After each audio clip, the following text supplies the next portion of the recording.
What's going on, ladies and gentlemen? Welcome to the Broken Tables podcast. This is episode number 30. I am your host, Jeffrey Vegas, here with my co-host, Rome. How you doing tonight, man? May the fourth be with you and with everyone. That is excellent as always.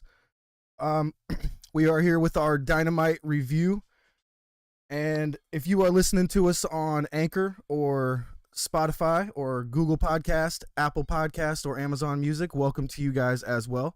And thank you as always to everybody watching us on YouTube.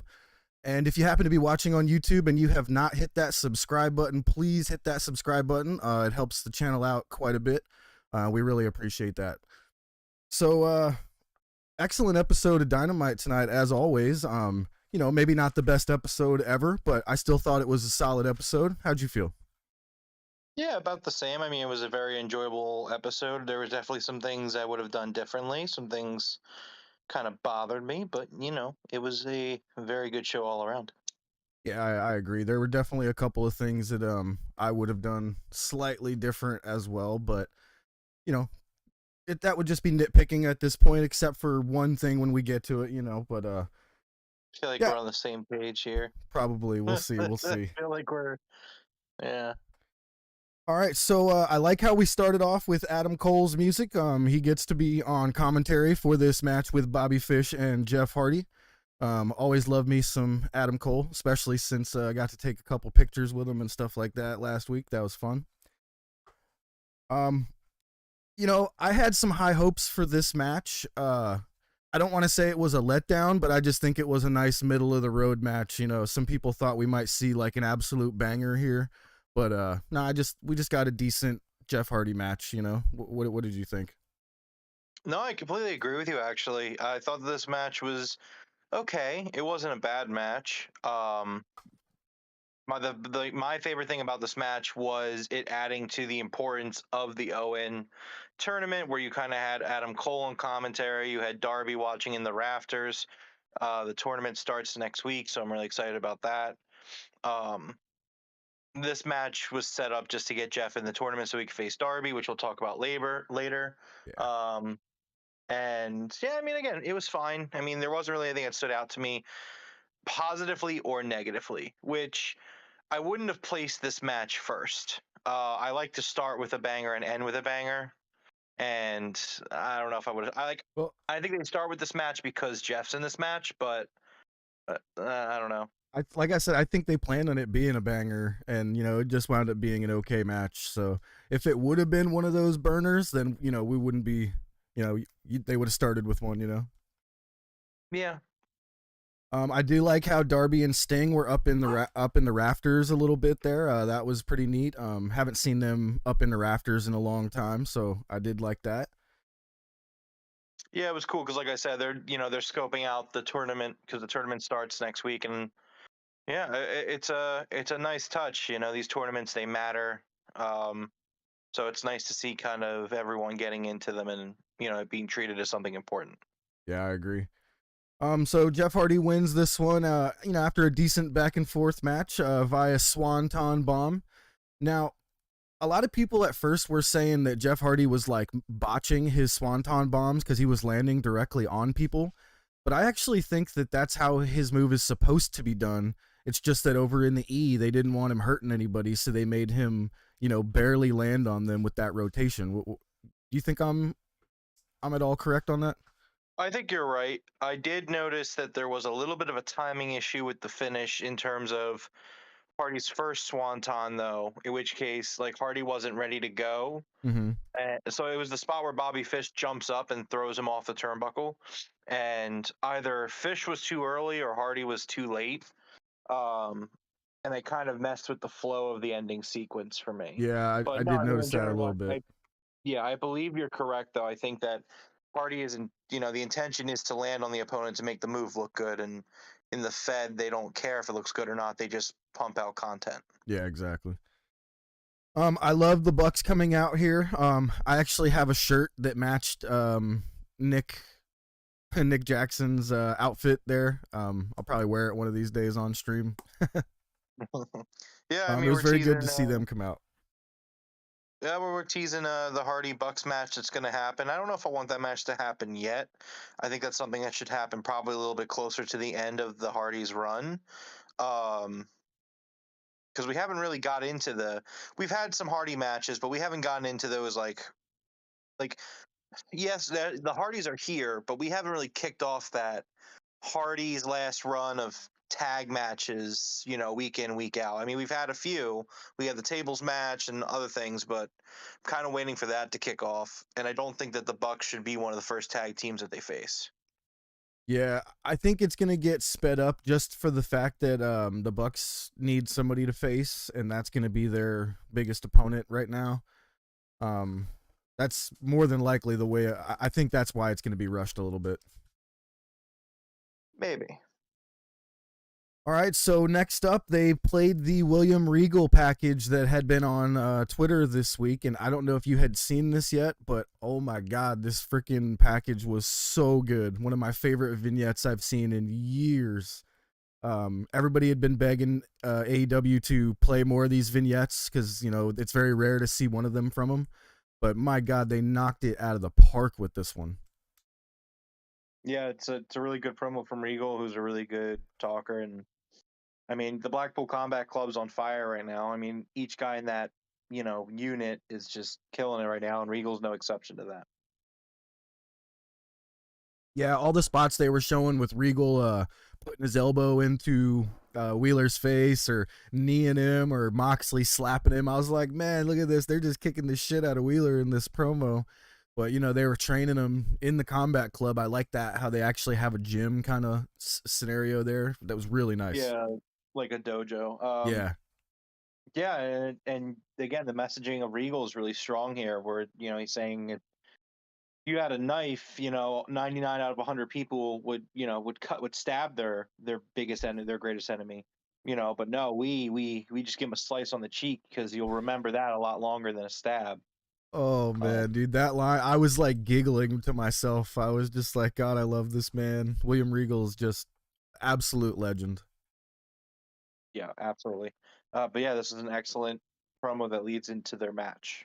Yep, led into the match with the Blackpool Combat Club versus we had Angelico and the Butcher and the Blade, correct? Yeah. Now, one of my favorite things that happened here was Regal called Angelico Angelico, and they corrected him, and he was like, "Well, I know him as Angelico." I was laughing so hard. Yeah, man, this is a really good match. The Blackpool Combat Club have been really killing it. The intensity is just up to 11 here. I really, not gonna lie, I really want to see a Bryan Danielson versus Angelico match, like a Yeah, singles match. I would love to see those guys go at it. I'm Um, in. Yeah. I wonder if they re-signed Angelico because the May contracts expired and he's still here. So So I guess he was my re-signed. understanding would be if it's anything similar, well, I guess this would be a dumb thing to say. If it's anything similar to an e-contract, that when you're injured, it extends your contract. It kind of puts a freeze on it. So I'm Ah. wondering if maybe he still, however long he was injured, that's going to be added to his contract, possibly. Yeah, it's interesting though because they've been using him a little bit. So Yeah. I mean, I don't know. And, He's a great wrestler. He should definitely stay if they can make it work. He's definitely worth keeping. yeah. And, speaking of Angelico, his tag team partner was Jack Evans. I'm Right. not too sure if you're familiar with this, but his contract ran out and he was informed that he was not going to be re signed. And he Yep. actually went on Twitter and kind of defended AEW, like, yeah, I wasn't really doing anything. I didn't add to the company at all. And I'm like, thanks for your honesty, but I don't ever want to hear that from someone. You know what I mean? Like, I want to hear him be like, I need to get better and stuff like that. You know what I mean? I think he kind of was doing that. Was he? I mean, he's saying that you know I he's saying he understands justification of not resigning himself. Yeah. I would rather a guy recognize that than be like, oh, they just didn't like me because of the color of my skin. Like, Yeah. no, that's not the right way to handle it, especially when you're making a fool of yourself by saying that. Yeah. But no, I mean, I think the way he handled it was very classy. I mean, I, most of the AEW originals who are on their way out. They've handled it relatively well. I mean, yeah, Swole said what she said, and Janela got a little voice some opinions. But I mean, yeah, you have a right to voice your opinions. I mean, he thinks that they don't like him because he hurt Eddie Kingston, and I mean that could be true. It could not be true. I don't know. But I mean, yeah, generally speaking, the AEW originals who helped launch the company, who have kind of gone, they didn't get re-signed. Most of them have been very tasteful about it, Yeah. as you should. I mean, it's not like they're getting like released halfway through their contracts unexpectedly in the middle of a pandemic. That would just be Right. fucking awful. Or in the middle of a storyline. Yeah, at least Tony Khan, hey, I don't have anything for you, but I'm going to pay you for your whole contract. Like, Yeah. And that's while the I'm right paying thing you, to do. you can go work wherever you want. Have fun. Yeah, seriously. But that's the You way know? it should be. And like at the end of the day, like we need to understand that like AW is not going to re-sign every single person Yeah, they can't. that comes in.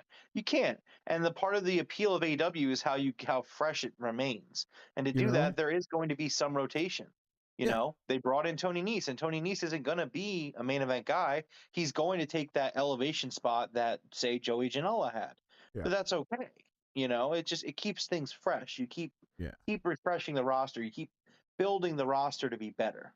Yeah, and especially with some of the AEW originals, like you're going to be able to put on your resume when you go out into the indies like AEW original Joey Janela or AEW original Marco Stunt. Like you guys can go do that, it's go ahead.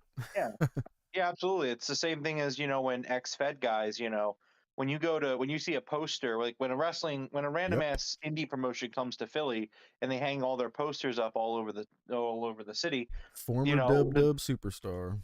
the biggest picture of like on the poster is usually a former WWE guy.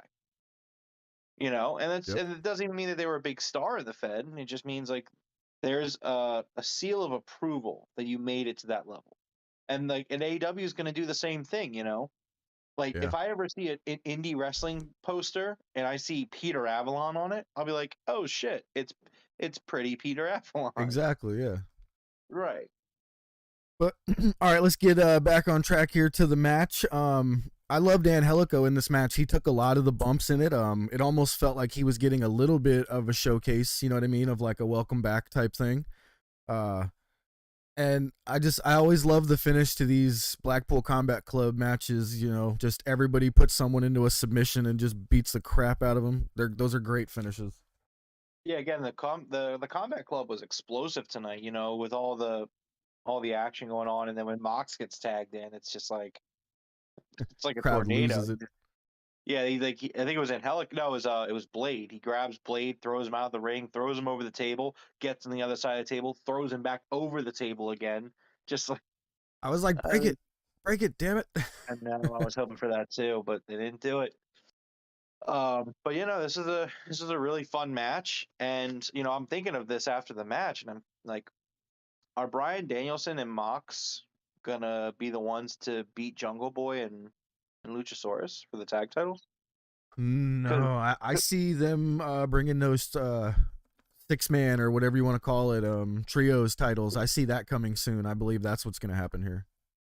I don't know. They've been waiting on that for a while. I don't know. I think that this team is too over not to pull the trigger. Yeah. I think you got Yuta as the ROH Pure Champion. I think it's a great spot to put the tag belts on Mox and Danielson. I mean, number one, obviously the caliber that is there, and then number two, these guys are one of the most over acts in the company right now. So I mean, that's how I would do it. I mean, they're ranked too. That's the other thing. I was looking at the rankings for this week, and they're Yeah. ranked like they're the number 3 tag team in the division is Mox and Danielson, and these rankings matter. So Yeah, and I I don't know. guess FTR is kind of involved in the Owen tournament, so it does give you a little 2 or 3 week span to do something here, but I don't Yeah. know. I think FTR is too hot. You kind of would have to hot potato that title a little bit.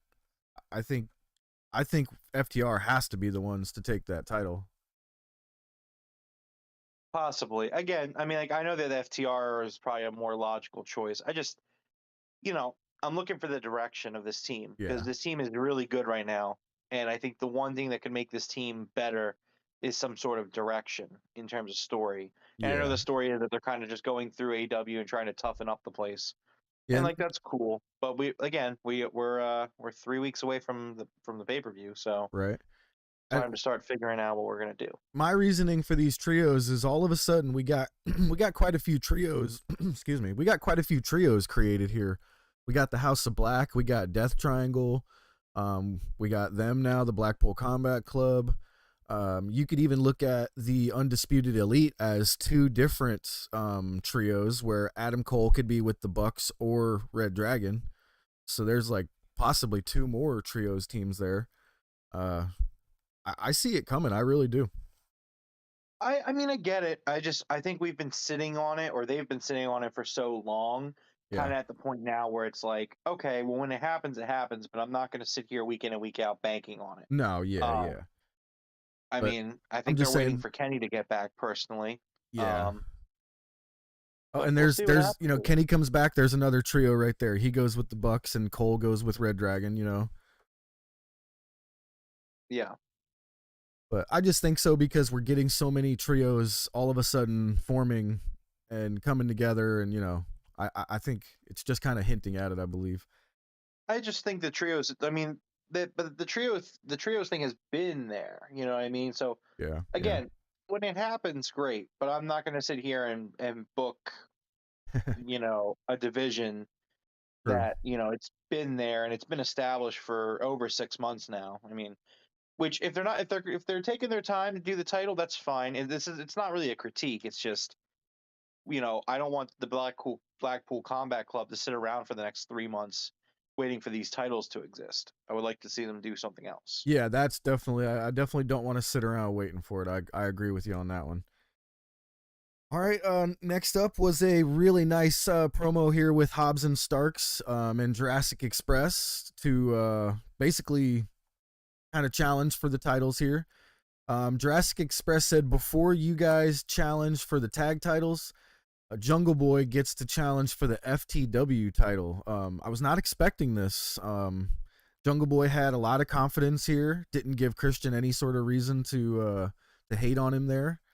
I thought this was really good. I can't wait to see this FTW championship match now. Yeah, I think it's gonna be really good. Christian was cracking me up a little bit. He was calling Stark sunglasses Yeah. fake sunglasses, and he said, "Oh man, what was the other line? I should have wrote it down." He had another line that just was cracking me up, and I don't remember what it Yeah, I is. don't I should have remember it wrote it either, but down. it was great. But yeah, Christian was cracking me up, and yeah, I thought this was great, and it's going to lead to a really great match next week. Which I'm going to pick Starks to win next week, obviously. Yeah. Um, but we'll see what happens. I don't think anyone wins that match. I think it turns into a brawl and just, you know. Yeah. No, there's going to be a winner to the match. They don't not Yeah. put winners on these matches. Well, we'll see. Maybe we might have our second count out or something like that. But I know it's rare, but you don't want anybody to lose this match before they have that tag match. So we'll see. I disagree. All right. Next up was another promo. We had Keith Lee and Swerve basically talking about unfinished business with Hobbs and Starks. So that might be another possibility there. They may get involved in this match somehow. You think that might happen? You think they get involved in this? Maybe I still think that the match ends cleanly with Starks beating Okay. Jungle Boy, or not necessarily clean, but semi clean. You know, I think you might be right now that I'm kind of thinking about Christian calling him a loser. If he loses Yeah, again, because he's gonna call him a loser again. it's just gonna make more sense for Starks to Yeah, win. you're Christian right. can hate on Jungle Boy more, and then they can have the tag title match where Jurassic Express wins.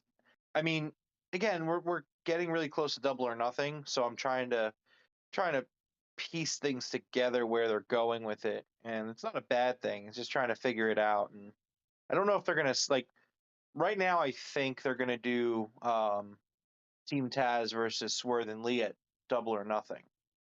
So Okay. they're probably just trying to buy time with this Jungle Boy Team Taz tag title match. Yeah, but I think you're totally right here. I do think Starks win this clean, gives Christian another reason to call him a loser. Yep. All right, next up was what I had been waiting for tonight was Wardlow versus his mystery opponent from MJF. Um, I think Wardlow's entrance is the best entrance in wrestling right now. On TV and live, being there live, we saw it last week, and seeing it on TV this week, it's the best entrance in wrestling. Sorry, Dalton Castle. I know I used to say yours was the best, but this is now my favorite. I mean, it's not my favorite, but I love it. I really love it a lot. It's it should be his entrance moving forward. Um, Even if they kind of bring in some music still again, I'm okay with that. But I would definitely have Wardlow be walk to the ring with security guards. And I understand it's kind of a Goldberg homage, Yeah, but I would still do it. I don't think that just because Goldberg did it 20 years ago doesn't mean you can't do it now. no, I think the Uh, handcuffs kind of set itself apart from that. yeah, I I was actually about to just say that. I think Yeah, that the handcuffs can kind of separate it where, Wardlow says, you know what, I want to be unleashed in the ring, so I yeah. will come out to the ring in handcuffs every time. Now, I do think that was the last time we see that entrance, though, because of the way he killed all the security at the end and they kind of negotiated on a match. I think that was the last time we see that entrance for him. Possibly, and it's a shame if they do end that Yeah. entrance. I hope they kind of keep it though.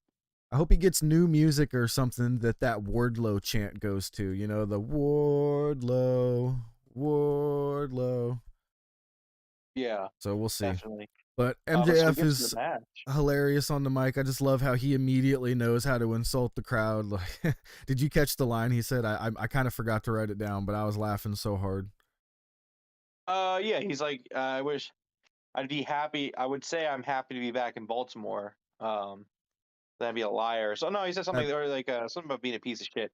I yeah, didn't write it down either, but it was really funny. yeah, it MJF was was great. cracking me up too. That's the problem tonight. There was a few funny promos where I just missed on the notes because I was busy laughing. Yeah, Um, exactly.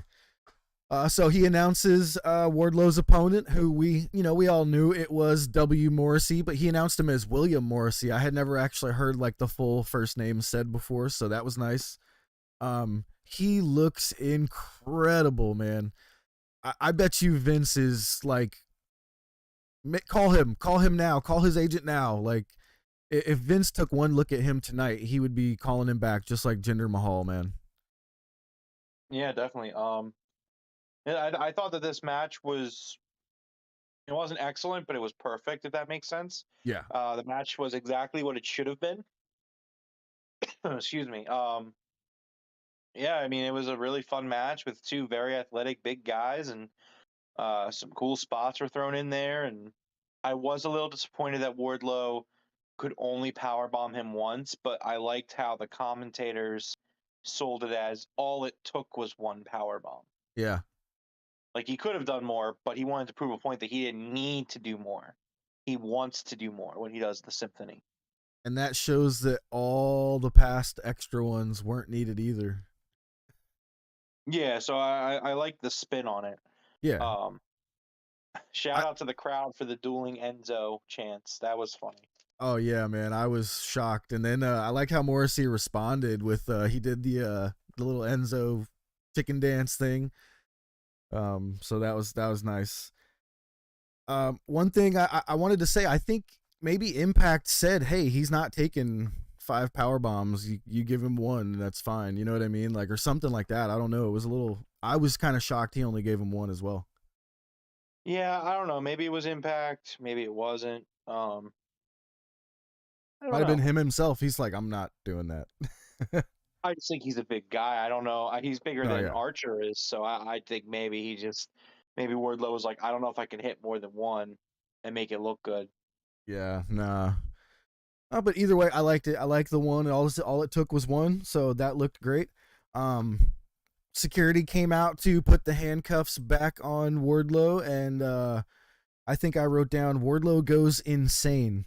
So basically, Wardlow one by one killed every security guard that came within 2 inches of him. This was great.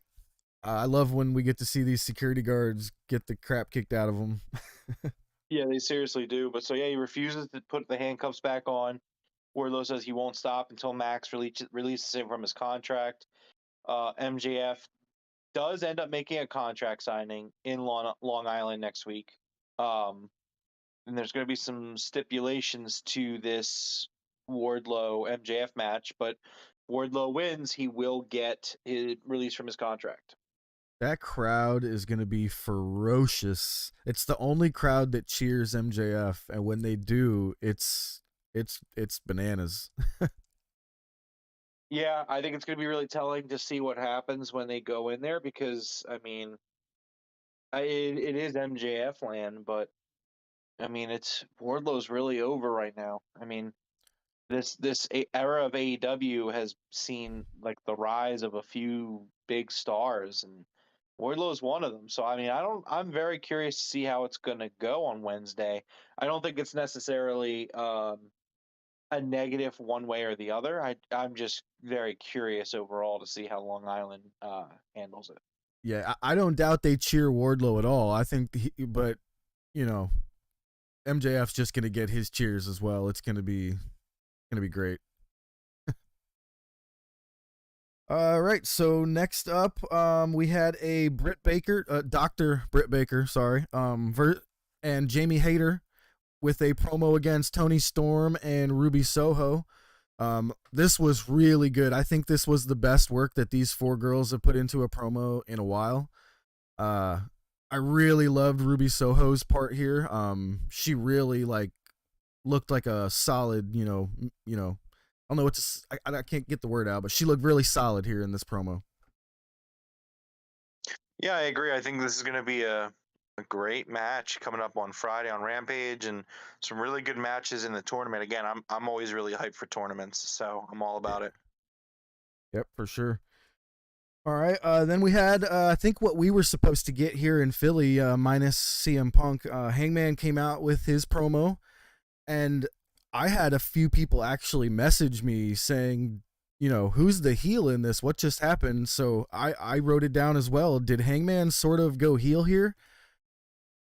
I don't think I don't think he turned heel, but he's working the heel in this match. At least that's how I read it. Yeah, for Um, sure. so this promo kind of solidifies and actually gives me reason to believe beyond what my heart says that CM Punk is winning the world title at Double or Nothing. Um, I can't see him not winning this match after this promo. Again, I don't think Hangman's necessarily going to turn heel after this or during this program, but I mean, if you're pointing to a fan and you're saying that the fan's going to regret buying that T-shirt and that you're going to embarrass one of the most popular guys in pro wrestling right now, I mean, And he's I like, "You're don't gonna know what else burn to that call you. shirt."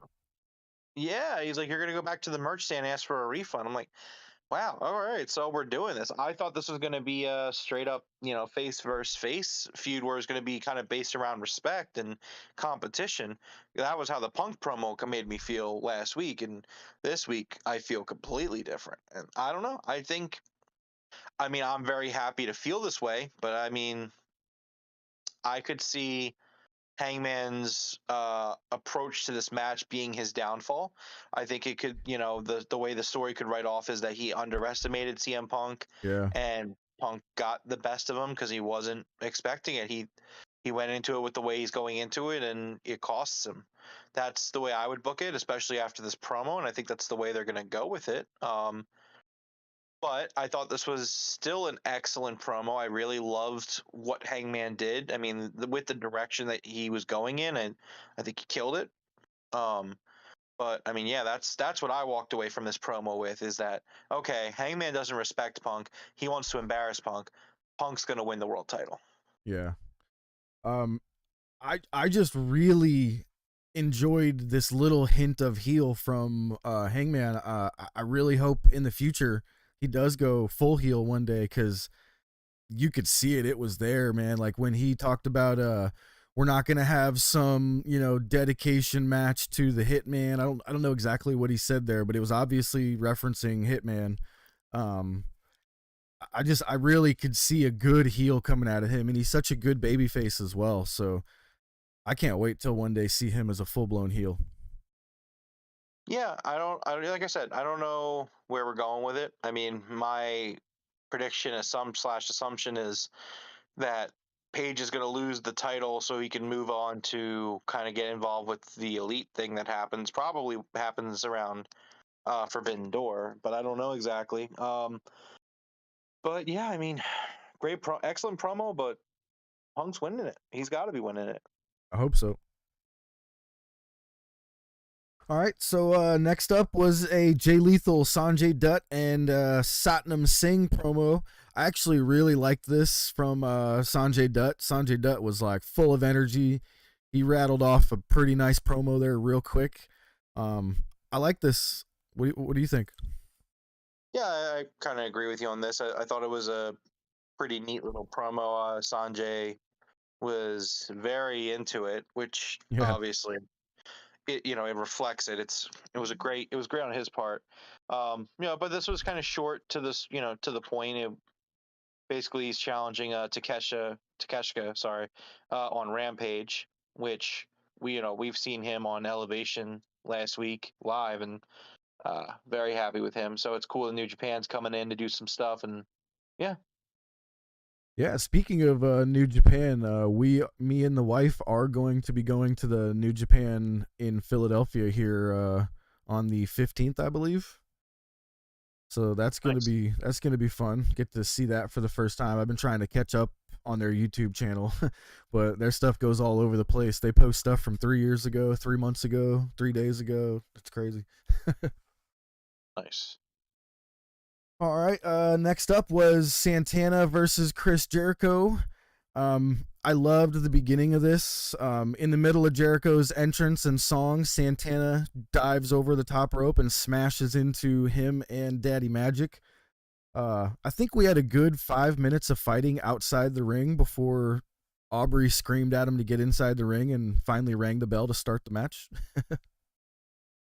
Yeah, I don't think it was exactly 5 minutes, but yeah, I Yeah. mean, there was a little bit of fighting outside the ring. Yeah. I thought it was a decent match. It went exactly the way I thought it would, with a distraction and a low blow from Jericho. I pretty much had that called from the beginning in my head. Sports entertainment. That's kind of how I imagined it going. So not too upset by it. What'd you think? Yeah, I mean, we're just continuing this storyline where the numbers game keeps catching up to them. We're getting closer to Double or Nothing, so I would expect to see some sort of 10-man match figured out soon. I don't know who they're bringing in exactly to help Pride and Powerful in Kingston, but we'll see. Yeah, I'm not sure either because there's only three of them and only two at the moment because Kingston is, incapacitated with his burnt face. All right. So next up, we had a Samoa Joe promo. All I wrote down was scary. Did you know who he was talking to? Jay Lethal. He was talking to Jay Lethal. Okay, because I felt like that other promo with them, they were talking to somebody else, so I wasn't sure if that's still what was going on there. But yeah, Yeah, Samoa so Joe's a scary dude, man. I would not want to wrestle him, fight him, or anything in the realm of violence to do with Joe.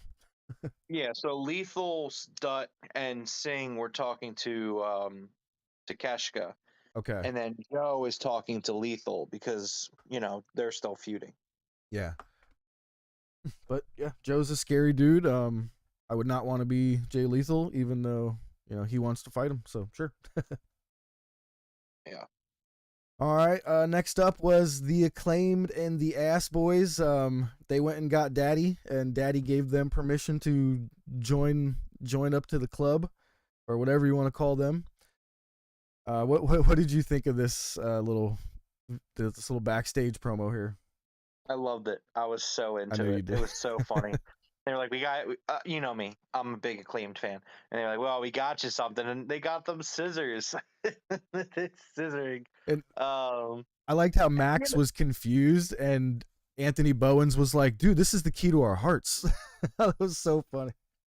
yeah, I was all about it. I don't know what this is leading to. If this is leading to like a team up or like a new faction, which I don't necessarily know if I want these two teams to team up like long term. I would rather the Acclaim just kind of do their thing, but you know, it's fine. Yeah. But the segment itself was gold. I love the segment itself. And then, of course, Billy Gunn, never afraid, being a former DX guy, never afraid to make innuendos. He was like, slide it right in there, boy. Like, great job, Billy. It was good, man. That was definitely good. Um, I'm not sure if I sent you this one, but the new Acclaim shirt, which is like a brick wall with their acclaimed hands spray painted on the wall in pink. I absolutely have to get this shirt. I can't wait to get it. And Oh, I know. See. Here's this is the thing that sucks is like, so like it's Jackie's birthday at the end of the month, so I have to save my money. yeah. But like, I'm not going to the New Japan show because of that. I'm not buying the Acclaim shirt right now because of that, and I'm super bummed. But it's for her, so she's worth it. So I'm just like, God Yeah, damn it, I it's want to not going to spend this sell money out or so anything. bad. They never run out, so you can always get one. But Yeah, I know. I'm more so bummed that I'm missing the New Japan show, but they'll be back, and yeah. it's fine. It'll be all right. Now, I really want to try to find that acclaimed, the spray painted hand, so that I can put it on our brick wall here for the pod. That would be so sweet, but it's gonna be tough to find it with the background removed. Yeah. All right, so next up was the Varsity Blondes with Julia. What's his name there? Man, I'm drawing a blank on his name, but the junior.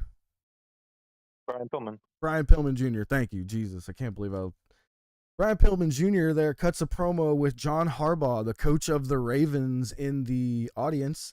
Now, for those that don't know, John Harbaugh, the coach of the Ravens, was also the, I believe, college roommate of his dad, Brian Pillman.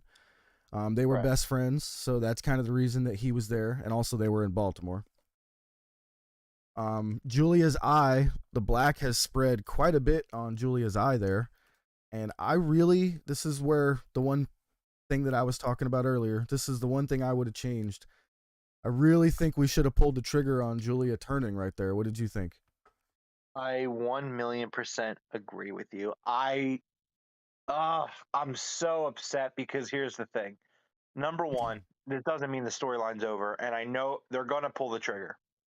I understand that. Tonight was the night though, because leading up to the end of that segment, this segment was perfect. Yeah. It was literally for me a segment of the year, like contender. Like at the end of the year, this would have been one of those 5 moments where I'm like, yes, this was amazing. Pillman got everyone fired up a little bit. He started a little shaky, but once Pillman got going, it was great. Griff was hype. Julia's like very unsure of them doing this because even on Dark on Dark yesterday, she was like, "Don't do it, don't do it, don't want to do it." She's like scared, and then the House of Black comes out, have an excellent entrance, and they get into the ring and they just corner them. They make them wait, and they make them panic, and then they attack, and then they beat the crap out of them, and then Black getting in Julia's face, and at first Julia is like terrified, she's trembling, like lip quivering, everything, and just like the camera angles, like perfect. And then just them get Black like moving her to Griff, and Murphy, like very, like kind of very almost not lovingly in a romantic sense, but in a nurturing sense, like puts his arm around her shoulder, walks her over, and Yeah. Brody hands her the chair, and I'm just like, It was oh, like this is so brotherly. good. It really, to me, it felt like they were her brothers. Like it really looked Yeah, brotherly. exactly. Yes, thank you. That's what I'm looking for. Yeah. And then like Julia's standing over Griff with the chair, and like it doesn't matter, but it's like May 4th, man, and I'm thinking of Anakin turning to the dark side, and I'm just like, oh, it's such a missed opportunity. Like again, I understand that they have a plan, they have a story to tell. I'm all about the long-term booking and the slow burns, but Dude, like, oh, pull that trigger there, like, and that's perfect. That's a perfect segment. dude, Um, I don't I know even if the. like, Oh, go ahead.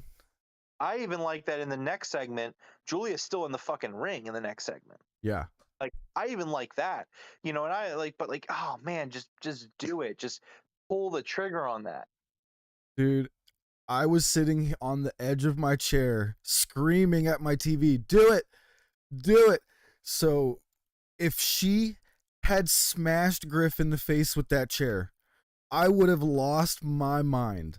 Now, I'm not sure that they realized that what they planned for that was getting that reaction. I don't think they knew they had us on our edge of our seats like that.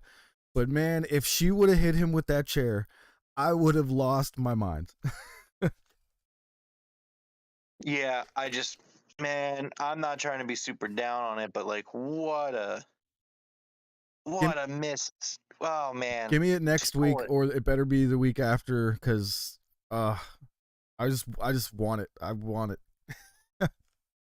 Yeah, and I'm not concerned about the story in general or anything like that. Like, we're gonna get the moment and it's gonna be great, but like the way it was booked tonight, it would have been perfect. And Mm-hmm. like, I don't want to say it was a bad segment, but I No, was not at all. so unhappy at the end of it because I was Yeah, like, it was like, dude, you had me. You had it me was the all bait. the way there. They bait and switched us, man. They thought we thought they gave it to us, and then they were like, nope, not yet.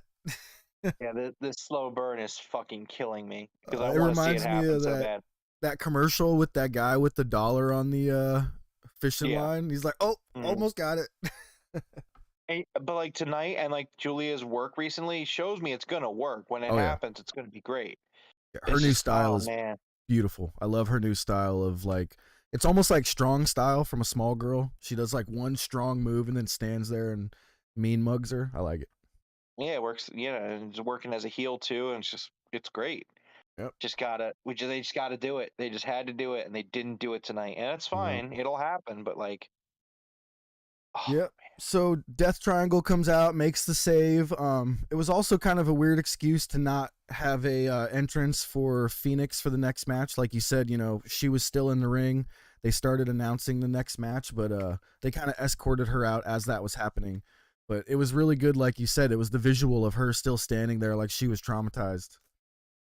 yeah, and like at first I got kind of thrown off because like she's still in the ring, and I'm like, oh, is she gonna cost FENIX this match, and like they're gonna do it here? Because that would have redeemed it for me if she was just in such shock, and like, I mean, it wouldn't have like completely redeemed it because I think Griff or Pillman need to take the hit at the turn.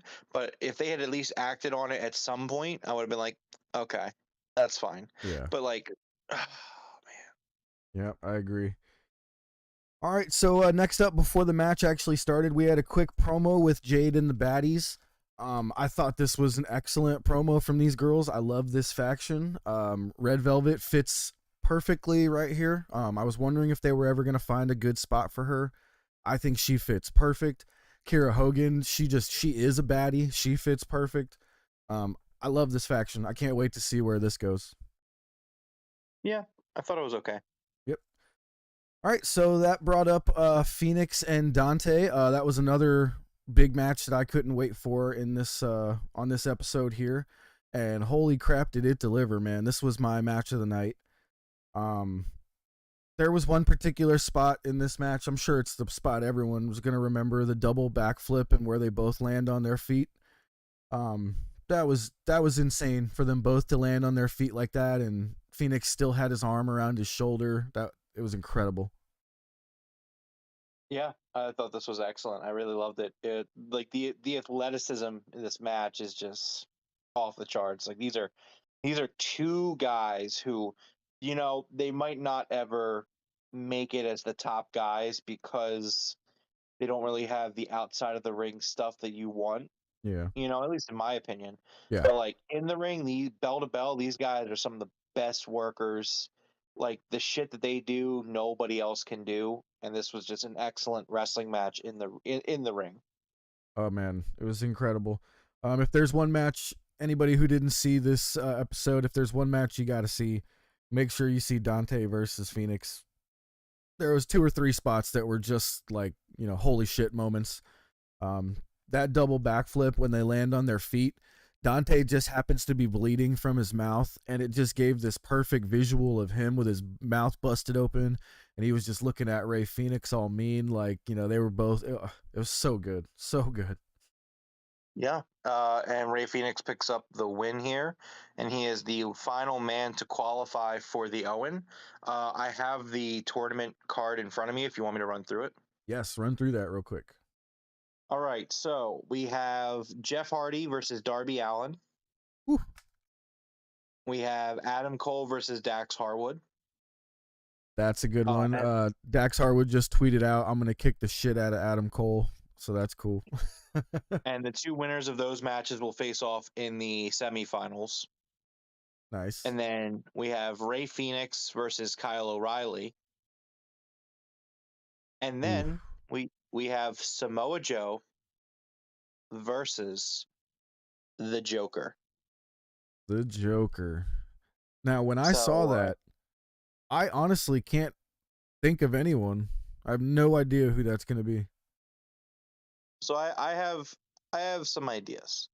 3 come to mind to be exact. Number 1, and this is just me continuing to try to book this fucking storyline, and I'm just gonna keep getting it wrong, but damn it, I'm gonna keep doing it. It's Kenny by God Omega. Woo! Kenny's gonna come out, tear the house down with Samoa Joe. Lethal's gonna interfere in that match and cost Joe the match. Then Kenny starts working his way through the elite in this tournament. He beats Kyle O'Reilly, who beats Ray Phoenix, to the semifinals. Let's say Adam Cole and Darby Allin make it to the semifinals. Adam Cole beats Darby.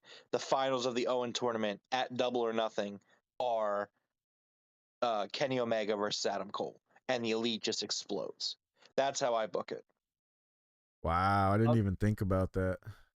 That was what my mind first went to, because I'm just, you know, I don't know if I 100% buy the Kenny being out for another year thing. I just don't buy it. But No. other than that, I think Cesaro makes a great chance for Cesaro to be the Joker. There we go. That's a good one there. But I love your booking of Kenny getting to the end with Cole. I'm just saying, if I had Tony Khan money, I think I could run a pretty good promotion. Now, the only reason that I may not go with that one is because I'm hoping Kenny makes a surprise return at Forbidden Door. But yeah, I like that a lot. I like that idea. I know, I like it too. It would be really cool. All right, and so then what's the Bucks are conflicted, because here's the thing, right? So the whole Undisputed Elite is on one page finally, and Kenny comes back, and like the Bucks are like, now the Bucks have to choose whose side they're on, because they've just committed to Cole and Red Dragon. So it's like Kenny and Kyle O'Reilly have their match, and Cole clearly doesn't like Kenny. He's made it clear he doesn't like Kenny. So like, you know, Kenny's like going out to the ring, and Kyle O'Reilly goes out to the ring, and Bucks are like coming out, like, who are they coming out with? And they come out separately, and like they're kind of like walking back and forth, and like you don't know who they're with. And then it gets worse with Adam Cole. That's how I would do it. Oh man. And you could have the Bucks out there on Kenny's side and Red Dragon out there on Cole's side. Wow. Yep. So who's your number 3? Who's the third one? My third one's a dark horse. I would say Johnny Gargano. Ooh, that'd be nice. I have a feeling Johnny Gargano's going back to the E, but we shall see. Yeah, they'll name him Gargano and throw him out there. It'll probably just be Johnny. Yeah, he'll just be Johnny. And look, it's Johnny. Huh. Yeah. Okay. All right, next up we had a quick promo with Sting and Darby. You know, it was nice. Sting said a couple words, and yeah, it was what it was. I think it's because we know Hardy and Jeff and Darby is going to be something special. Yeah. And I don't think that there's anything that needs to be said about that. So it was just kind of like, yeah, it's going to be I feel like Tony Khan was like, all right, guys, cut a quick little promo to hype up the Jeff Hardy Darby Allin match, because it happens next week. It's kicking off the tournament. And I think Darby and Sting were just like, I mean, it's going to be special. Yeah, for sure. All right. Just a quick reminder, if you have not hit that subscribe button, please do. It really helps out the channel a lot with the logarithms out there, so we can get up on the pages. Thank you. And next up was a Thunder Rosa promo. I actually liked this a lot. I love Thunder Rosa's face paint. This was a very nice, nice pink, what do they call that? Sugar skull this time. She calls out Serena Deeb, who I was not expecting her to call her out, actually. I thought Serena was going to go after that TBS championship, but Rosa calls out Deeb. What'd you think of that? I think this is a much better way to go for Yeah, Deeb than with Jade. agreed. Yeah, Also, shout out to Thunder Rosa for calling out fucking Becky Lynch for her straight up trash takes on the AEW Women's Division yep. because just awful. Like, just like what a bad take. Like, you wanna call yourself a homer. Like, that's a ultimate homer Yeah, comment right there. Like, oh, they're just not a good division and they get no TV time. And it's like, and yet, and you can tell that that was set up too because then the next week they main evented on Raw and like it was just a setup like 2 weeks of watch this. yeah, it's just scummy. It's really And scummy. I think they she kind of forgot that the week before her husband had just said it's kind of scummy to talk about the other guys, and all of a sudden here's his wife talking about the other guys. So come on, man. Well, so here's the thing, right? Like, I'm not like some stupid mark. I mean, I am, but I'm not. Like, I get that, like, we take shots at the Fed. Yeah, AEW takes shots at the Fed, and it's okay for the Fed to take shots back. Like, I would laugh at them. I laugh at them for not taking it as seriously as they do.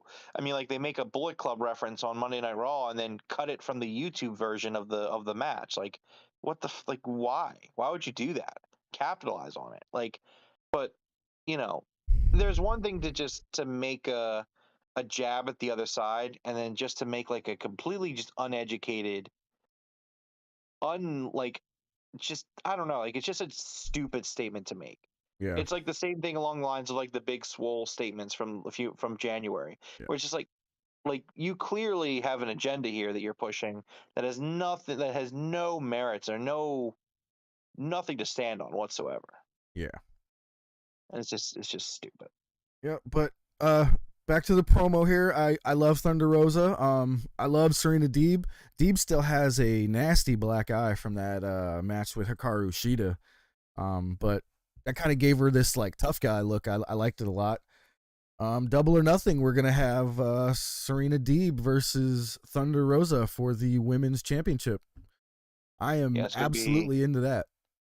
it's gonna be excellent. This is Hell gonna be a yeah. really excellent match. This is gonna be a really excellent pay-per-view. I know we don't have the card fully yet, but like, it's Double or Nothing. It's their big show. Yeah, absolutely. All right, and we had a quick promo of John Silver because he gets to face CM Punk next week. Silver was pumped for this promo, man. I actually really enjoyed Silver's promo here. What did you think? You know what I wrote for this in my notes? I wrote one word. The word was meh. Like, I thought about this and I'm sitting here watching this little promo and I'm like, I don't care. I don't care about John Silver or anything that John Silver is saying. And we were talking about this earlier in the week. We were texting a little bit, but Stu Grayson, man, his contract expired and he didn't get re-signed. He was offered a contract and he thought he was worth more, and so he didn't sign it. The deal expired on May 1st, so they're currently, he's not with the company, and Well, I think it sucks. the I think thoughts backstage are that he is still going to sign. They're still negotiating is kind of where it's I at. get that. I get that. But again, we need to react to it as we are right now. Yep. As we are right now, he's not with the company.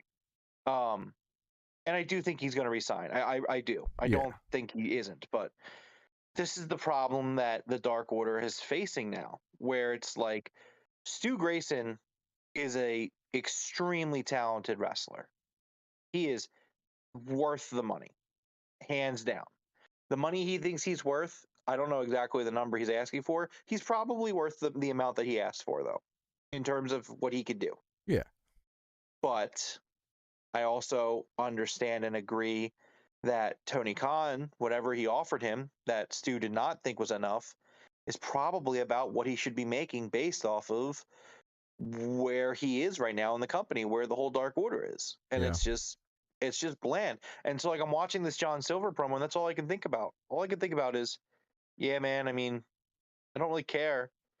It's the same reason why Stu Grayson has this contract issue right now. Is like, Dark Order guys are super talented, but not doing anything.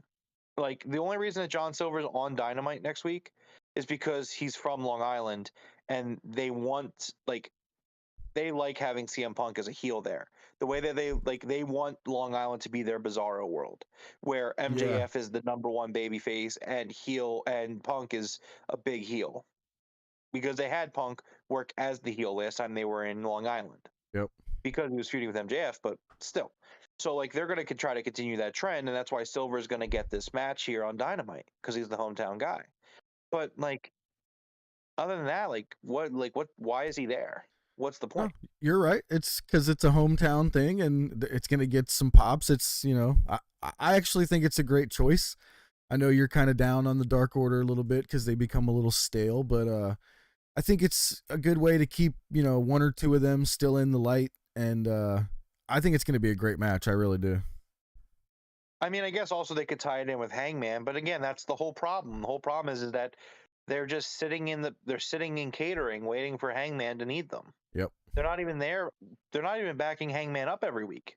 It's like it's so weird, and it's like you say a little stale. I wouldn't use the word little stale to describe how I feel about the Dark Order. Oh, I know. I think that the bread is covered in mold. That's that's where I'm at with the Dark Order. And again, like I hate being this guy because I love every single person in that faction. I think everybody in that faction is super talented, but they don't even call Colt Cabana to TV anymore. Like Yeah. that's where they're at with it. Like the whole Dark Order doesn't even show up at this point.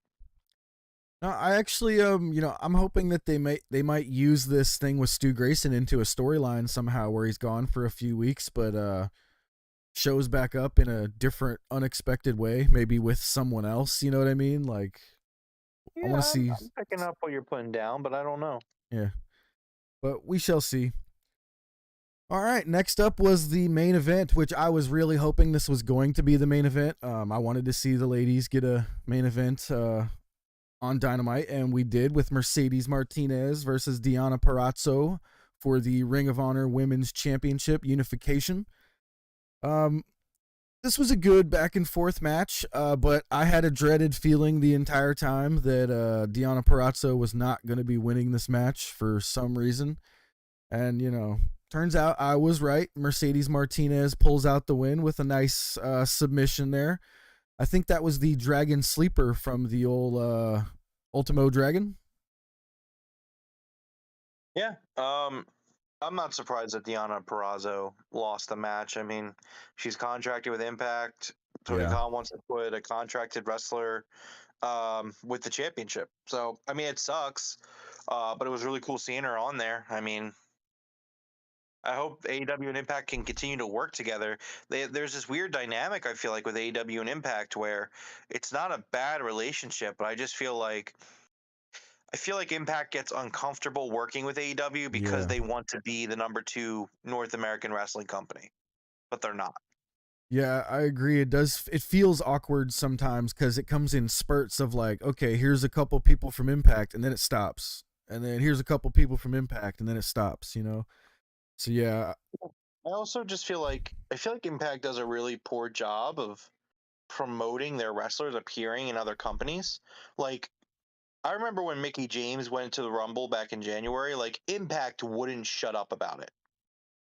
But like here, like I understand that the Morrissey was a surprise, but mm, we knew for a week that Peraza was going to be here. Like yep, she's their women's champion over there, isn't she? yeah. And they Yeah, actually she's the women's announced her as champion. that tonight, which was the first thing that started my dread because they announced Mercedes Martinez as one half of the Women's Ring of Honor champion.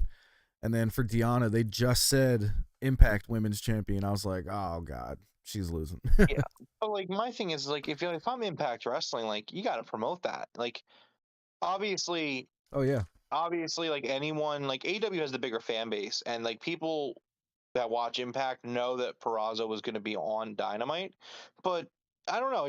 It seemed kind of weird because like I'm on Twitter all week and like I don't see like one tweet even from Impact about Peraza being on I was just saying Dynamite, the same thing. Yep. and it was just really odd to me, and I just don't know. I don't know. It was just Here, weird, and like it had nothing to do with the match. I thought the match was really good, yeah. but I don't know. No, Impact could do better. I can't remember the last time I saw an Impact tweet, and I'm almost positive I'm following them, and I don't see any tweets from them. I don't see anybody who's like a general manager type person over there tweeting out like funny shit like Tony Khan does. Like It's Scott D'Amore. Scott D'Amore's Scott kind of that D'Amore, guy over yeah, there. yeah, okay. Yeah. But you know what I mean? Like they need somebody that's like a face of theirs to be on Twitter to be causing a ruckus to like make. What makes you want to watch Impact other than some of their fans are like, it's really good, I promise, watch. And I'm like, Yeah.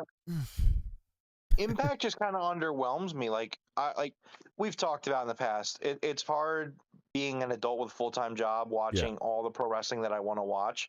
Like if I do that, then I'll never get to play any of the games I want to play or watch football or suffer through Phillies baseball. And it's just, I don't know. It's just Impact's the one thing that like I should like Impact, but I just don't. It just feels so low budget and so not worth watching. yeah, But you know, I don't know the what it is, talent but is there though. I agree. There's something about it when you're watching that just, for some reason, it just can't hold my attention or something. I'm not sure what it is, but also I don't have time, man. Like if I had the time, I would watch it. I would definitely give it a shot every week if I had the time. Yeah, I would watch a lot more. I would also watch the NWA. I would also watch New Japan more frequently. Yeah. I mean, it's just difficult. But yeah, I mean, in today's pro wrestling world, Impact has like there's so many different companies vying for your attention. And I mean, like obviously usually AEW and the Fed kind of owns the market share there. So like these other smaller companies really need to, establish themselves. And I think every other company, outside of AEW and WWE, every other company has their little niche. And it's like NWA is like very classic, old school, focus on the in-ring competition, wrestling. Yeah. And that's really cool. And then like you have like New Japan, which does the strong style, and Ring of Honor had its style before it went out of business and got bought by Tony Khan.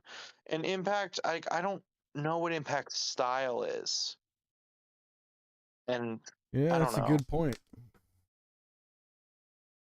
I don't know. I think But Tony Khan should bust open the checkbook again. right, that'd be crazy. Another library he'd be happy to have, I guess.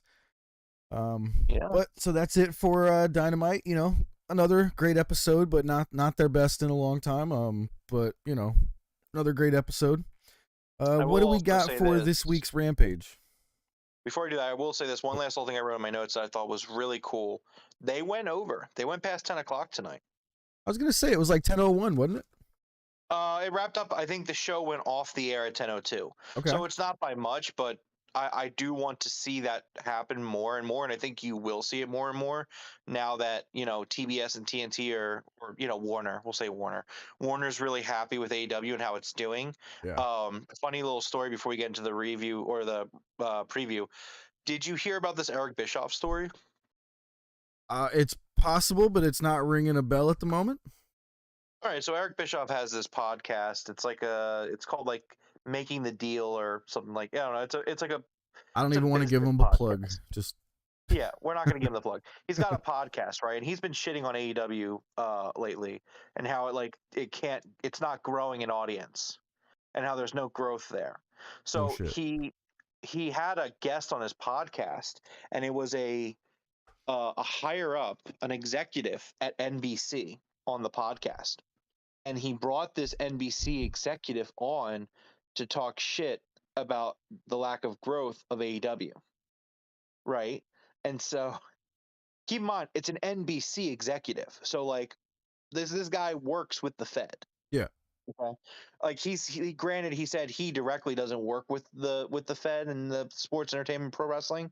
He's just an executive there. But regardless, WWE works with NBC very closely. So this guy, has plenty of reasons to have a bias. But he sits there and Eric's like, oh yeah, they don't have any growth. They suck. And this NBC executive was like, actually, they're doing a phenomenal job over there. Like they're and like just completely like the whole point he brought him on was clearly to shit on AEW, and it just backfired. And the executive's like, yeah, they're growing their fan base and like they're hitting all their metrics, and Warner really likes them and they're doing really well. Nice. I did not hear about that one. Yeah, look it up. I got a kick out of it today. Well, that It was reminds me of the fact that AEW has another TV show that's going to be coming out that they emailed all their fans asking what the name of it should be. So if Yep. anybody had any inkling that Warner was going to be getting rid of AEW for some reason after the merger, that should solidify that's not happening right there. Yeah, and I like the idea of the show too. Did you hear about the idea of it? Yeah, it's going to be like kind of like a backstage look at up and coming wrestlers. Is that right? So it's going to be a backstage look at wrestlers who are basically like the description seems to imply that the wrestler it's going to follow each season or whatever you want to call it is going to be following a wrestler who's going for a title or trying to regain Oh, a title. So it's going to be like a chase for the championship kind of thing. And this is another reason why I think CM Punk is winning the world title, because your first season, Warner has made it very clear they like CM Punk a lot. They love CM Punk, and they want to have Punk on TNT/TBS programming as much as possible. yeah. And that's just where I see it going. I see the first season following Punk on his journey, 7 years outside of pro wrestling, coming back and winning the world title. Like, come on, man, it's fucking great TV. I'm watching that show. I'm Yeah. DVRing it. I'm watching every episode. That definitely gets your eyes on the first episode in the first season for sure. Yeah. So looking forward to that. Yep, But anyway, absolutely. let's get to the preview. Okay. So we have Rampage this Friday at a really special start time. I love this. You hate it. I love it. 5:30 p.m. Jeff, I have a new job where I'm home by 5:15, and I am so excited that I'm going to walk in the door after my first week of my new job, and I'm going to sit down and watch AEW. I don't got to wait till 10 o'clock. I'm so excited. You I hate it I will be because you have work to working. leave. I will be working until 8 o'clock. Yeah, So no, it's funny because we're still gonna have to wait till like 9:30, 10 to podcast because you have to yeah, watch Rampage. But I'm gonna be watching at 5:30, so I'm nice. excited. Let's do it. Uh, Gonna be great. yeah, Anyway, I mean, special time. if they could do 5:30. that on a Saturday, that's like my preferred time slot. I would be getting home at the same time. I know it's because of basketball, but I really hope that Tony Khan is like listening to fan feedback about these experimental time slots. Because like, man, any time slot but 10 o'clock really, really is awesome. Yeah, Like I don't. 7 o'clock on a Friday, 6 o'clock on a Saturday. These are some like I prefer the Friday night over the Saturday personally. Um, I would do Friday night still, but like Yeah, 7 o'clock on a Friday sounds amazing to me. my only thing with that is even though the fans are liking this 5:30 or whatever time they put it on earlier, the ratings are just absolutely destroyed. So I don't know if they're gonna move it, but we'll see. Well, I think they also look at the DVR numbers They too. do, I mean, that's yeah, what you got yeah. to keep in mind. So it's like at the end of the day, like the product's getting eyeballs. I mean, the Rampage numbers aren't they don't appear impressive either. But I mean, Warner's still really happy with those numbers for the Yeah, I time mean, slot. they It's understand that not it's a move about slot and that stuff. yeah, it's not about Rampage bringing in 1 million. It's about Rampage bringing in numbers that they like for that time slot. True, true. And that's why I say go at 7, not 8, because that way you don't have to compete with SmackDown. Yeah. Honestly, if they go on at 7 on a Friday night, they could crack like 900,000. I do think that.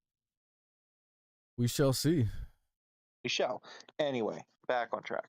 The first match for Rampage is a tag match. We have Dr. Britt Baker, DMD, and Jamie Hayter versus Tony Storm and Ruby Soho. Ooh, that's gonna be good. It's gonna be really good. We have man, I'm gonna have to get used to this with the New Japan guys coming in. Konosuke Takashita versus Jay Lethal.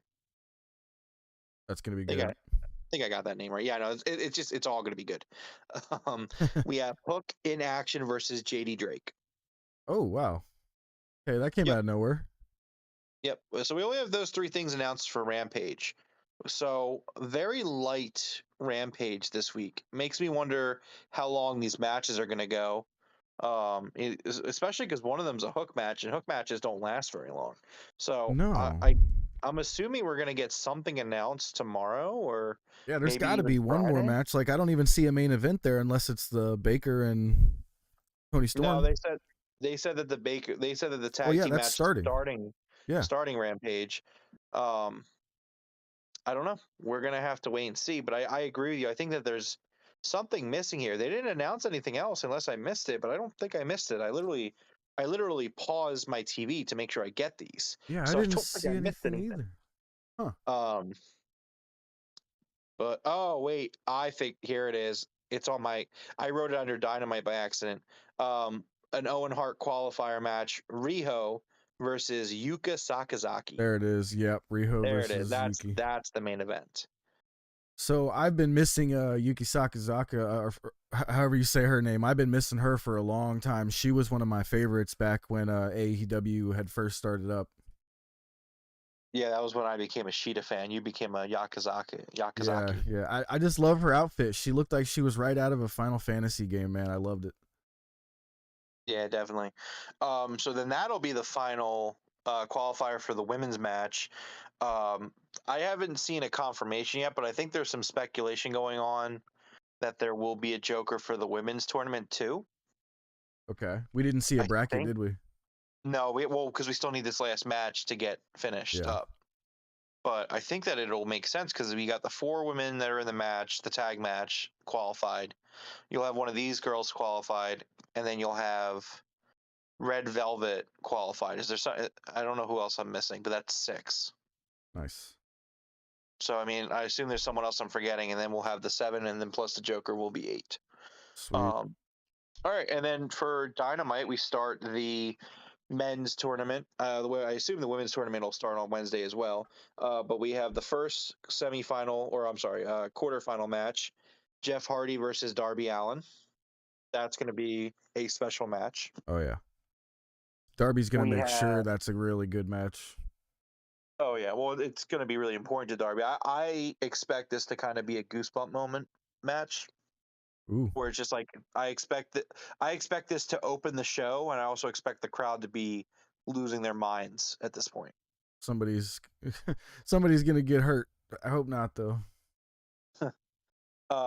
The next quarterfinal match will have Adam Cole versus Dax Harwood on Wednesday. Ooh.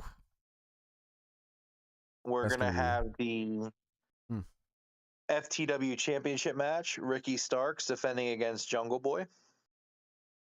that is right. So that I think you got the nail right on the head there. I think Starks is gonna win this one clean and gonna give Christian another excuse to call him a loser.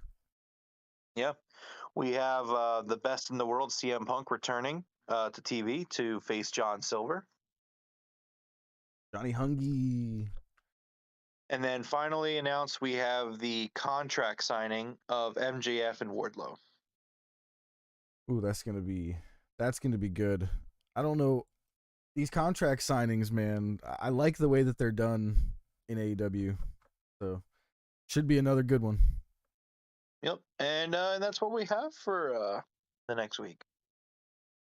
Perfect. You got anything else for us? Any other news you wanted to throw out there?